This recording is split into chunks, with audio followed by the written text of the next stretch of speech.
Bienvenue sur votre plateforme pour décrypter l'actualité. Plongez au cœur des grands débats politiques, sociaux, économiques et culturels qui façonnent notre monde. Ici, chaque sujet compte, chaque opinion est entendue. Rejoignez-nous dès maintenant pour une analyse percutante et un échange enrichissant. Abonnez-vous à notre chaîne pour ne rien manquer des analyses pointues, des débats passionnants et des perspectives uniques sur les actualités politiques, sociales, économiques et culturelles. Votre soutien fait toute la différence et nous motive à continuer de vous offrir du contenu de qualité. Ensemble, participons à des échanges constructifs et inspirants. Merci de faire partie de l'aventure. Vrai moment inattendu. Bon, voilà, hop. C'est celui-ci. Il est mémorable. À l'heure du déjeuner, Patrice Talon se fond dans la masse. Comme...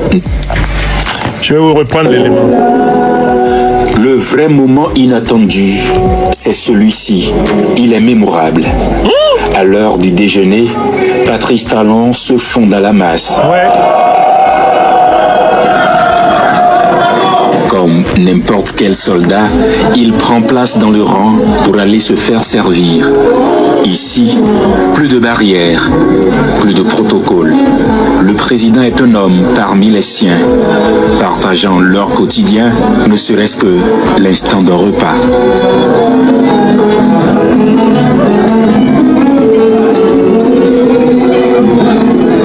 Entre une bouchée et une conversation, il partage avec eux un moment de convivialité. Ces gestes, simples mais lourds de sens, montrent un président proche, à l'écoute et soucieux de valoriser les forces qui protègent la République. De cette visite, on retiendra des mots, des gestes et surtout un message, celui d'une nation unie autour de ses défenseurs.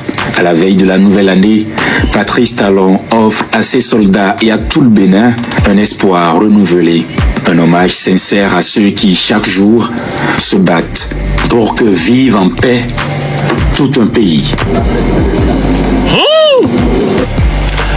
Voilà donc le petit reportage qui m'a mis la puce à l'oreille. J'ai dit, pourquoi Talon éprouve-t-il le besoin de bichonner cette armée comme cela? C'est un peu comme quand vous avez fait du mal à quelqu'un, la personne ne le sait pas et vous lui donnez un cadeau sans raison. Parfois la personne même qui vous connaît, si vous êtes une mauvaise personne, la personne va dire, mais qu'est-ce que j'ai fait pour mériter ce cadeau? Et cette personne, si elle réfléchit bien, va dire, si ce cadeau m'est donné, c'est-à-dire que celui qui me l'a donné se reproche quelque chose, il faut que je réfléchisse. Bon, que se reproche Patrice Talon? Mais il se reproche d'avoir exactement mené la politique contraire à celle qui est présentée dans ce reportage. Une politique du mépris, une politique de la méfiance, une politique de la non-considération envers son armée. C'est ce que Patrice Talon a fait. Exactement le contraire de ce que dit le journaliste à la voix suave. Je dis que le journaliste, là, il peut vendre des glaces au pôle Nord. Non, le monsieur est doucereux. Écoutez sa voix. Réécoutez le thème de la voix du monsieur. Ça, c'est là où vous comprenez que la flatterie a atteint un niveau pas possible ici. Le vrai moment inattendu, c'est celui-ci. Il est mémorable. C'est-à-dire que le journaliste parle comme s'il était en train de dire une messe. Le vrai moment inattendu, c'est celui-ci. Inoubliable. Donc, en fait, il s'agit littéralement d'attirer le peuple béninois et l'armée béninoise dans un berger, dans un enclos, et de les enfermer à la manière du berger qui veut faire rentrer ses moutons qu'il craint de voir perdre ou être perdu dans la plaine. Venez, mes petits moutons, je suis votre berger qui vous attend. Venez donc, je vous aime. C'est littéralement ça le message. C'est-à-dire que Talon prend les militaires béninois là pour des mougous, des kengematoy, il les prend pour des boubourous, des boubazos, il les prend pour des gaou, pour des nyata, il les prend pour des dungourous. Parce que, en fait, je vais vous donner la preuve que le monsieur là, il mène exactement la politique contraire de ce qui est dit dans le reportage. Voici les preuves qu'il mène la politique contraire à ce qui est dit dans le reportage. Il ne faut pas qu'on dise ici que je suis en train de régler je ne sais quel compte avec le président Talon. Je n'ai aucun problème personnel avec lui. On m'appelle le docteur des preuves. Quand je critique une politique, j'ai documenté les preuves. Première preuve que Patrice Talon n'a pas de respect pour l'armée béninoise. Il s'est permis d'aller chercher l'armée rwandaise pour assurer sa sécurité au Bénin. Il n'a pas confiance en l'armée béninoise. Ce sont les Rwandais qui sont dans son dispositif stratégique le plus proche. Écrivez les preuves. 1. Tu ne peux pas dire que tu aimes cette armée, que tu es uni à cette armée, en communion, au nom du Père, du Fils, du Saint-Esprit, avec cette armée, alors que c'est en Kagame que tu crois, et non pas en tes généraux. 1. Écris ça. Écrivez ça. Ça, c'est la preuve 1. Deuxième preuve. Mais ce monsieur Talon n'a pas de respect pour l'armée béninoise, parce que sans avoir consulté l'armée béninoise, il avait, dans le cadre de la CEDEAO, aux côtés du Nigeria de Tinubu, de la Côte d'Ivoire de Ouattara, du Ghana de Nana Akufo-Addo, il a déclaré la guerre contre le Niger. Oui ou non? Vous vous souvenez que Talon, là, a pris la responsabilité, alors que les militaires béninois ne lui ont même pas dit qu'ils sont prêts. Il a pris la responsabilité de déclarer la guerre. De dire qu'il allait attaquer militairement le Niger. Si je dis quelque chose de faux, vous écrivez qu'il ne l'a pas fait. Ça fait preuve 2. Ce monsieur n'a pas de respect pour cette armée. Parce que quand tu respectes ton armée, tu ne vas pas déclarer des guerres que tu sais que ton armée ne veut pas faire. Est-ce que Talon, là, ne savait pas que l'armée béninoise ne veut pas combattre ses frères et sœurs du Niger? Pourquoi l'armée béninoise doit-elle aller tuer des Nigériens? Parce qu'il y a eu un coup d'État au Niger? Mais combien de coups d'État y a-t-il eu au Bénin sans que l'armée nigérienne se mêle des affaires béninoises? Patrice Talon, s'il avait une toute petite mémoire de l'histoire du Bénin, qui s'appelait précédemment le Dahomey, est-ce qu'il se serait jamais associé à une déclaration de guerre pour cause de coup d'État contre un pays? Jamais. Parce que terre de coup d'État, le Bénin le fut. C'est vrai ou c'est faux? Vous écrivez. Deuxième preuve. Patrice Talon méprise l'armée béninoise parce qu'il s'est permis de déclarer la guerre contre le Niger, contre l'avis de l'armée béninoise. Je ne dirai rien de faux sur Patrice Talon. Hein. Ça, c'est le deuxième point. Ok. Troisième point. Troisième preuve que ce monsieur ne respecte pas cette armée. Non seulement il a mis son pays sous occupation militaire rwandaise, mais il méprise son armée puisqu'il déclare des guerres sans s'être assuré que son armée a même l'intention de les faire. Mais il y a un troisième point incontestable.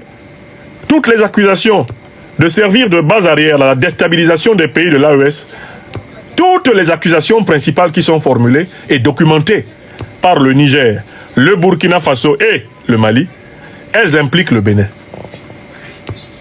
Dans sa dernière sortie, le président Abdourahmane Tchani du Niger a même donné les coordonnées géométriques, géographiques, géodésiques des bases militaires ou des forces étrangères à l'Afrique organisent la déstabilisation du Sahel et le soutien au terrorisme. Ça fait 3 arguments lourds. Écrivez ça. Ça fait 3 arguments lourds. Écrivez ça. Ça fait 3 arguments lourds qui démontrent que celui qui croit en la campagne de charme de Patrice Talon auprès de l'armée béninoise a soit un problème de mémoire, et celui-là est pardonnable parce qu'il souffre d'un problème de mémoire, il est amnésique, soit il a un problème de bonne foi. Et dans ce deuxième cas, c'est grave. Pour croire au mot doux de Talon à l'armée béninoise, il faut ne pas connaître les 3 éléments que j'ai cités. 1. Patrice Talon ne fait pas confiance à cette armée puisqu'il s'est confié à l'armée du Rwanda. 2. Patrice Talon ne fait pas confiance à cette armée puisque lui déclare la guerre dans le dos de cette armée, sans passer par elle. 3. Patrice Talon ne fait pas confiance à cette armée puisqu'il est sous le parapluie géostratégique et géopolitique de l'OTAN, à qui il a donné le territoire béninois comme base arrière. Et les accusations récurrentes et répétées, de mieux en mieux documentées, ont fusé à la face du monde. Patrice Talon, comme Alassane Dramane Ouattara, ne peut plus se cacher, ou Tinubu, ils ne peuvent plus se cacher derrière leurs petits doigts. On sait qu'ils sont fortement impliqués dans la déstabilisation du continent en raison de leur complicité avec les puissances de l'OTAN qui ont détruit la Libye, assassiné Kadhafi, organisé l'invasion du Sahel et qui au Moyen-Orient font ami-ami avec les organisations terroristes qu'elles prétendent combattre en Afrique. Voilà la vérité qu'il faut dire au président Patrice Talon et il faut lui dire qu'on n'a pas dit ça sans preuve.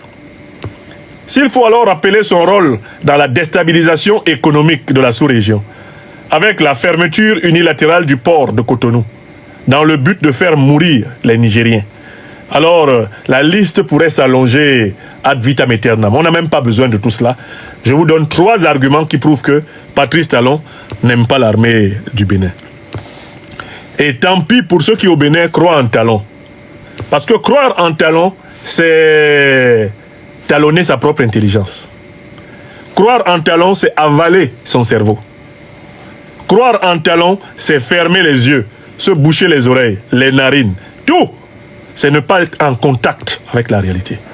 Le président Talon est objectivement un serviteur de la domination anti-africaine. Qu'on l'aime ou qu'on le déteste, sur la base de ces faits objectifs, on peut l'affirmer sans le moindre risque de se tromper. Et voilà pourquoi je l'affirme. D'accord ? Donc moi, les scènes d'amour entre le président Talon et l'armée béninoise me rappellent essentiellement des scènes de tromperie. La politique France-Africa, c'est du blague et tuer. La politique France-Africa, maman, c'est du blague et tuer. Quand Tikenja avait encore tout son cerveau, il avait chanté ça. C'est le festival des vérités crues qui continue.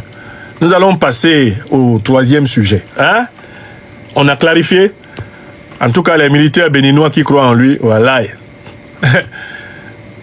Pour croire en ce que raconte Talon, il faut s'être décérébré.